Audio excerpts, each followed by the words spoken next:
Hey, hey, hey, boys and girls, children of all ages. Welcome. This is Vegeta771, and this is my Raw review for tonight. This was a good Raw, with the exception of a certain match, which I thought was a bullshit match. It was a crap match. I mean, it wasn't worth anybody's time. So let's get started from the beginning.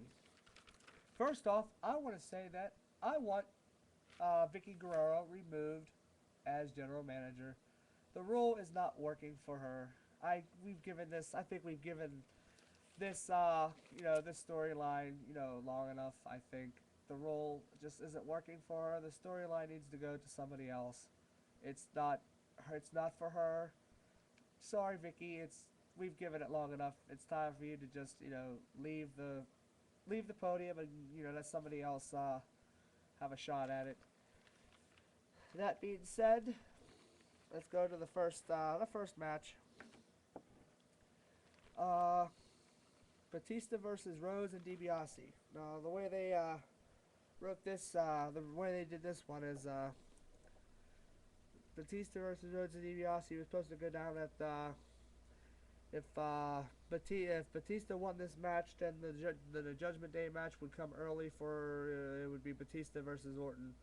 But if Rhodes and DiBiase won, then it would be a handicap match between Batista versus Orton, Rhodes, and DiBiase. And this match was a good match. I don't like Rhodes, DiBiase, and Orton. I think they're three pieces of crap who doesn't deserve to be in wrestling. And I'm a Batista fan. But I think Rhodes, DiBiase, and Orton. I don't like them. I really don't.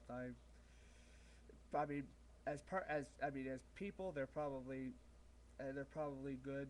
They're probably nice people. But as wrestlers, I don't like them. I just don't. I just think they're crap. That's my opinion though. But Batista, I like this match because Batista was kicking the crap out of Rhodes and DiBiase all the way around the ring, and then Rhodes and DiBiase, they took out Batista's knee, and he was down just for a little bit. Then he got up and he started kicking the crap out of them again, and then one of them distracted the referee, and one of them and the other one brought the chair into the ring, and Batista grabbed it, was going to hit one of them with the chair, and then the referee turned around, seen him with the chair, and gave the win to Rhodes and DiBiase, disqualified Batista because he had the chair, so now it's going to be a handicap match, 3-on-1, Batista versus Orton, Rhodes, and DiBiase, so that's the way that storyline played out. The next one is Maurice and Jillian versus Mickie James and Kelly Kelly.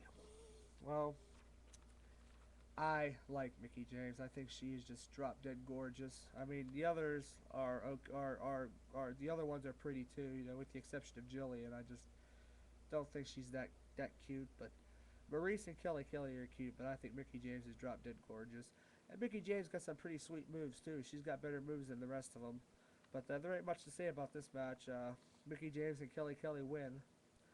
The next match is Carlito versus the Brian Kendrick. This match was good. This match had some good moves. The only downfall is that the match was too short. This match only lasted maybe a couple minutes, and then Brian Kendrick, won the match, quickly, in my opinion, with a roll up. I mean, from the corner of the ring. I mean, it match could have lasted longer, and he could have won, big. I like Carlito. I think Carlito's funny. In my opinion, he should have, he should have done something. He should have won, in another way. I mean, the match could have lasted longer, but that's my opinion. Next match is, oh, by the way, Mr. Kennedy is coming back to Raw. He was, it was announced tonight on Raw. He's coming back to the WWE. He was drafted to Raw during the draft, and it was announced tonight that he didn't say when, but he's coming back. Mr. Kennedy is coming back. Yay! Can't wait. I like Mr. Kennedy. Mr. Kennedy is great. He's good. Next match, special exhibition match, John Cena versus The Miz.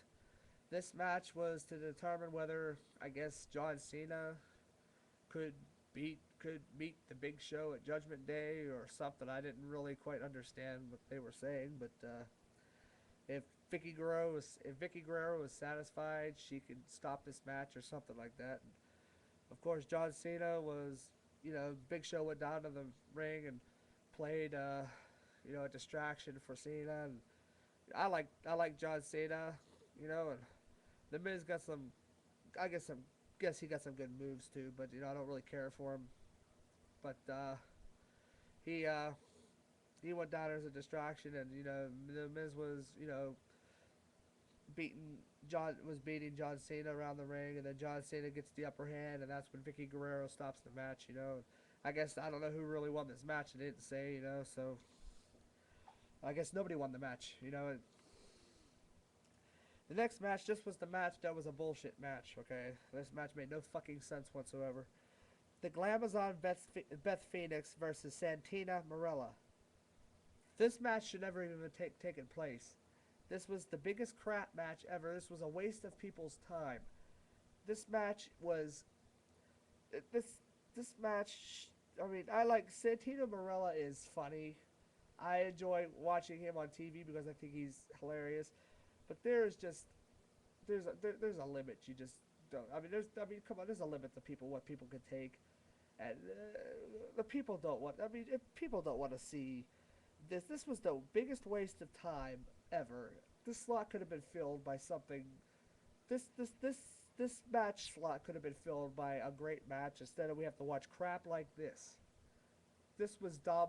This was the dumbest thing on the card ever. And that's all I got to say about that.